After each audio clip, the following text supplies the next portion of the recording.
കടനി Meppadi community ഹാളിൽ നിന്നാണ് മൃതശരീരങ്ങൾ കൊണ്ടുവരേണ്ട ആ ദൃശ്യങ്ങൾ കൂടി പ്രേക്ഷകർ കാണുന്നുണ്ട്. മൃതശരീരങ്ങൾ എന്ന് പറയുമ്പോൾ നേരത്തെ കണ്ണു നൽകിയ കണക്കനുസരിച്ചാണെങ്കിൽ തിരിച്ചറിയാത്ത 30ഓളം മൃതദേഹങ്ങളുണ്ട്. 158 മൃതദേഹ ഭാഗങ്ങൾ ഉണ്ട്. മൃതദേഹ ഭാഗങ്ങൾ എന്ന് പറയുമ്പോൾ കഴിഞ്ഞ ദിവസം ഒരു പ്രധാന പത്രത്തിൻ്റെ മുഖചിത്രമായി അച്ചടിച്ചു വന്ന ചിത്രം ഒരു കൈ മാത്രമാണ് കിട്ടിയത്. ഒരു അച്ഛന് മകളുടെ വിവാഹമോതിരം കണ്ട് ആ കൈ സംസ്കരിക്കുകയാണ്. തിരിച്ചറിയാൻ കഴിഞ്ഞ ഒരടയാളമായി കയ്യിലെ മോതിരമുണ്ടായിരുന്നു. ശരീരഭാഗമൊന്നും കിട്ടിയിട്ടേ ഇല്ല. നിരവധി ആളുകളുടെ മൃതദേഹ ഭാഗങ്ങളാണ് സംസ്കരിക്കാനായി കൊണ്ടുപോകുന്നത്. ഈ നമ്പറിട്ട് പിന്നെ DNA പരിശോധനാ ഫലം വരുമ്പോൾ ഇവർക്ക് എന്ത് സംഭവിച്ചു, ഇവരാണോ മരിച്ചത് എന്നടക്കമുള്ള കാര്യങ്ങൾ ബന്ധുക്കൾ അറിയിക്കാനുള്ള ക്രമീകരണം ഏർപ്പെടുത്തിയിട്ടുണ്ട് എന്ന് നേരത്തെ കണ്ണൻ വിശദീകരിച്ചിരുന്നല്ലോ. ഈ ശരീരഭാഗങ്ങൾ അവയും എങ്ങനെയാണ് സംസ്കരിക്കുക? അതും ഓരോ കുഴികളിൽ തന്നെ ആയാണോ?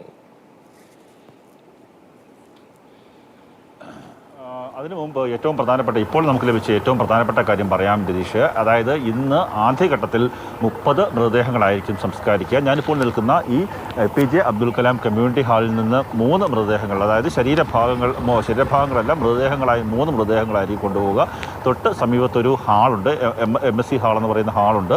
ആ ഹാളിൽ നിന്നായിരിക്കും 16 മൃതദേഹങ്ങൾ കൊണ്ടുപോകുക. അങ്ങനെ 19 മൃതദേഹങ്ങൾ ഈ മേപ്പാടി നഗരത്തിൽ നിന്ന് കൊണ്ടുപോകുന്നു, ആ ടൗണിൽ നിന്ന് കൊണ്ടുപോകുന്നു. സമീപത്ത് വൈത്തിരി ആശുപത്രിയിലുണ്ട്. വൈത്തിരി ആശുപത്രിയിൽ 11 മൃതദേഹങ്ങളുണ്ട്. ആ മൃതദേഹങ്ങൾ കൂടി കൊണ്ടുപോകുന്നു. അങ്ങനെ 30 മൃതദേഹങ്ങളാണ് കൊണ്ടുപോകുക. അതായത് സമീപത്തെ ഹാളിൽ നിന്ന് 16 ആംബുലൻസ് ഒരുമിച്ച് പോകും. തൊട്ട് പിന്നാലെ 3 ആംബുലൻസ് ഇവിടെ നിന്ന് പോകും.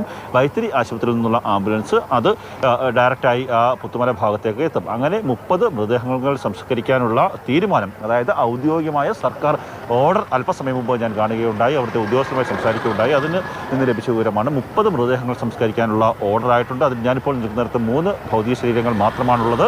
ബാക്കിയുള്ള സ്ഥലങ്ങൾ 2 ഭാഗങ്ങളിലായിട്ടാണ്. ഒരിടത്ത് 16 എണ്ണവും മറ്റൊരു വൈത്തിരി ആശുപത്രിയിൽ 11 എണ്ണവും. അങ്ങനെ 30 മൃതദേഹങ്ങൾ സംസ്കരിക്കാൻ വേണ്ടിയുള്ള ഓർഡറായിട്ടുണ്ട്. രണ്ടാമതായി രതീഷ് നേരത്തെ സൂചിപ്പിച്ച പ്രധാനപ്പെട്ട കാര്യം, സാധാരണ നമ്മൾ പറയുന്നത് മരിക്കുന്ന സമയത്ത് 6 അടി മണ്ണ് എന്ന് പറയാറുണ്ട്. ഒരു 6 അടി മണ്ണിൽ അന്തി ഉറങ്ങുക എന്നുള്ള ഒരു മനുഷ്യനായി ജീവിച്ച ആളുടെ അവകാശമാണ് എന്ന് പറയാറുണ്ട്. പക്ഷേ അങ്ങനെ ഒരു അവകാശം കൂടി ഇല്ലാത്ത ആൾക്കാരാണ് രതീഷ് ഇവിടെ നിന്ന് മടങ്ങിപ്പോകുന്നത്. കാര്യം അവരുടെ നേരത്തെ രതീഷ് പറഞ്ഞ പോലെ ചിലപ്പോൾ കൈ മാത്രമായിരിക്കും കിട്ടിയിരിക്കുക. കൈ കിട്ടിയിട്ട് പോലും അത് ആരാണ് എന്ന് തിരിച്ചറിയാൻ സാധിക്കാത്ത ആൾക്കാരുണ്ട്. അങ്ങനെയൊക്കെയുള്ള ആൾക്കാരുടെ ഒരു കൈയുടെ അളവ് എടുത്തുകൊണ്ട് ഇവിടെ നിന്ന് പോയിട്ടുണ്ട്. ആ ഒരു കൈയുടെ അളവ് എന്താണ്, അല്ലെങ്കിൽ അദ്ദേഹത്തിൽ ആ മനുഷ്യൻ്റെ ശരീരഭാഗത്തിൻ്റെ ഏത് ശരീരഭാഗമാണോ ലഭിച്ചിട്ടുള്ള ആ ശരീരഭാഗത്തിൻ്റെ അളവിനനുസരിച്ച് അദ്ദേഹത്തിൻ്റെ ശരീരം സംസ്കരിക്കാനുള്ള കുഴിയെടുക്കുകയാണ്. അന്നേരം 6 അടി മണ്ണ് പോലും വേണ്ട മനുഷ്യൻ, ഇവിടുത്തെ മനുഷ്യൻ 6 അടി മണ്ണ് പോലും ഇല്ലാത്ത മനുഷ്യരാണ്. അങ്ങനെയുള്ള ചെറിയ ഒരു ചിലപ്പോൾ വളരെ ചെറിയ ഒരു എന്താ പറയുക വലിയ ശരീരഭാഗങ്ങൾ മാത്രമായിരിക്കും ലഭ്യമായിട്ടുണ്ടാവുക. അങ്ങനെയൊക്കെയുള്ള ഒരളവെടുത്തുകൊണ്ട് പോയിരിക്കുന്ന അല്പസമയം മുമ്പാണ് ആ കാര്യം എനിക്ക് കാണാൻ സാധിച്ചത്.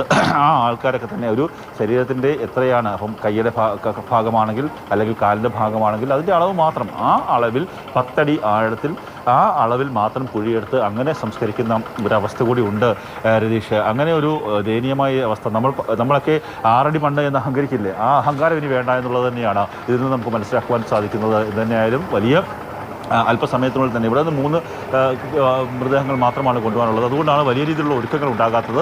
നേരത്തെ ആദ്യം ലഭിച്ച വിവരമനുസരിച്ച് ഇവിടെ നിന്ന് കൂടുതൽ മൃതദേഹങ്ങളുണ്ട്. ഇവിടെ നിന്നാണ് 30 മൃതദേഹങ്ങളും കൊണ്ടുപോകുക എന്നുള്ളൊരു വിവരമായിരുന്നു ലഭിച്ചിരുന്നത്. എന്നാൽ സർക്കാരിൻ്റെ ഔദ്യോഗികമായിട്ടുള്ള ഓർഡർ കാണാൻ സാധിച്ചിട്ടുണ്ട്. ആ ഓർഡർ അനുസരിച്ച് സമീപത്തെ ഹാളിൽ നിന്ന് 16 മൃതദേഹങ്ങൾ, ഇവിടെ നിന്ന് 3, വൈത്തിരി ആശുപത്രിയിൽ നിന്ന് 11, അങ്ങനെ 30 മൃതദേഹങ്ങൾ സംസ്കരിക്കാൻ വേണ്ടിയുള്ള ഓർഡറായിട്ടുണ്ട്. അത് ആയിരിക്കും ആദ്യമായി പുത്തുമലയിലെ ആ ദുരന്ത ഭൂമിയിലേക്ക് എത്തുക. പുത്തുമല നേരത്തെ രഘു പറഞ്ഞല്ലോ, ദുരന്ത ഭൂമിയാണ്. ആ മണ്ണിനുള്ളിൽ ഇപ്പോഴും അറിയപ്പെടാതെ എവിടെയാണെന്നറിയാതെ 5 ശരീരങ്ങളുണ്ട്, 5 മൃതശരീരങ്ങളുണ്ട്.